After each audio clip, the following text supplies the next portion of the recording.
السلام عليكم ورحمة الله وبركاته. الحمد لله والصلاة والسلام على رسول الله وبعد.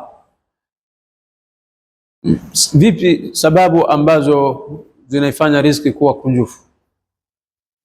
Miongoni mwa akbaru asbab izdiyadi rizq, sababu kubwa inayofanya riziki kuwa kunjufu na vile vile kuwa na baraka ni taqwa Allah subhanahu, kumcha Allah subhanahu wa ta'ala.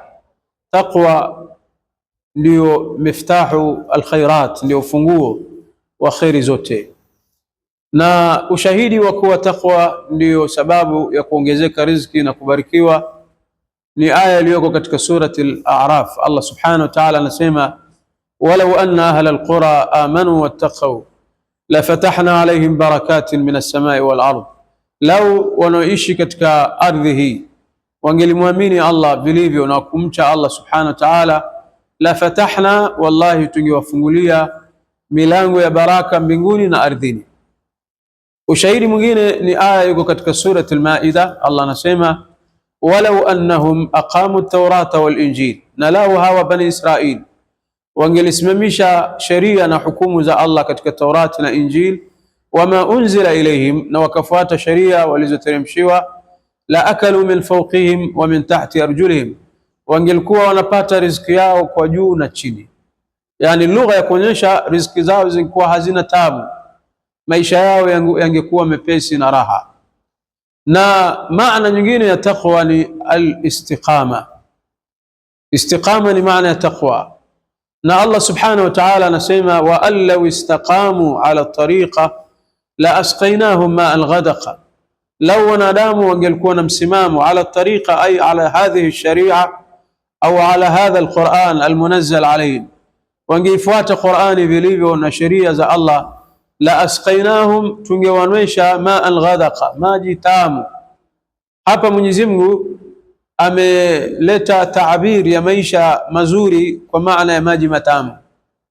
Kisha Allah subhanahu wa ta'ala katika surati an-Nahl anasema, man amila salihan min dhakarin au untha wa huwa mu'minun falanuhyiyannahu hayatan tayyibah wala najziyannahum ajrahum biahsani alladhi kanu ya'malun. Allah anaahidi kwamba yoyote atakayekuwa mwanamke au mume amefanya mema na yeye ana imani na Allah, basi akafuata sheria na maagizo ya Allah, falanuhyiyannahu hayatan tayyibatan, tutampa maisha yaliyo mazuri, maisha yenye furaha, maisha ambayo hayana dhiki kwake. Hapa almaqsud bilhayati tayyiba alladhi yahyaha almu'min fi dunya, maisha mazuri ambayo ataishi nayo mu'min duniani, hayatu qalbihi bil iman, inakusudiwa uhai wake, moyo ambao utakuwa una amir bil iman, moyo ulioimarika na iman, wansharaha sadru, na moyo wake au Mwenyezi Mungu akakunjua kifua chake na maisha ya raha, amemakinika, hana dhiki katika maisha yake. Na lengo hasa na mafhum alhayatu tayyiba, alhalalu tayyib alwasi', ni mtu ambaye anakula chakula kizuri halali, na Allah subhanahu wa ta'ala yarzuquhu alqana'ata waridha bima fi, anamjalia mwenye kukinai na kuridhika na kile kichache anachopata. Haya ndio maisha hayatan tayyiba.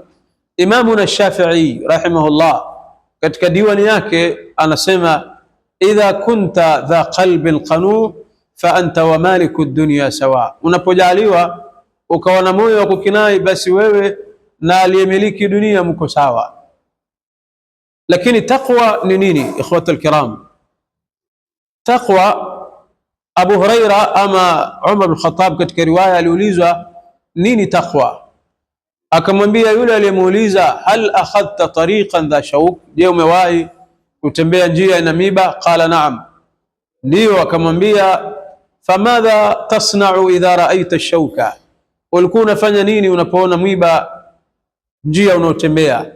Akamwambia, a'dilu anha, ninajaribu kanyaga kando, au atajawazu, au nauruka ule mwiba na kanyaga mahali salama. Akamwambia, dhaka tuqa, basi huo ndio ucha Mungu. Na Abdullah ibn al-Mu'tazzi akatilia nguvu kwa shairi lake, anasema khalli dhunuba saghiraha wa kabiraha fadhaka tuqa, achana na madhambi madogo na makubwa, huo ndio ucha Mungu. Wasna kamashin fawqa ardhi shawk yahdharu ma yara, na uwe mfano wa mtu anayetembea njia ina miba, huwa anatahadhari sana na kuwa makini akiangalia unyayo wake unakanyaga wapi. La tahqiranna saghiratan innal jibala min alhasa, usidharau madhambi hata yakawa madogo, hakika mlima mkubwa huanzia na changarawe tu kisha hukua kidogo kidogo. Umar bin Aziz anasema at-taqiyu muljam la yaf'alu kulla ma yurid, mcha Mungu ni sawa na mtu aliyefungwa mikono yake na miguu yake, hawezi kufanya analolitaka, hayuko huru. Ndio mfano wa ucha Mungu na maisha yake ya dunia. Mtume anasema dunia sijnul mu'min, ni jela ya Muislamu. Haya machache yanatosha. Khairul kalam ma qalla wa dalla. Wassalamu alaikum wa rahmatullahi wa barakatuh.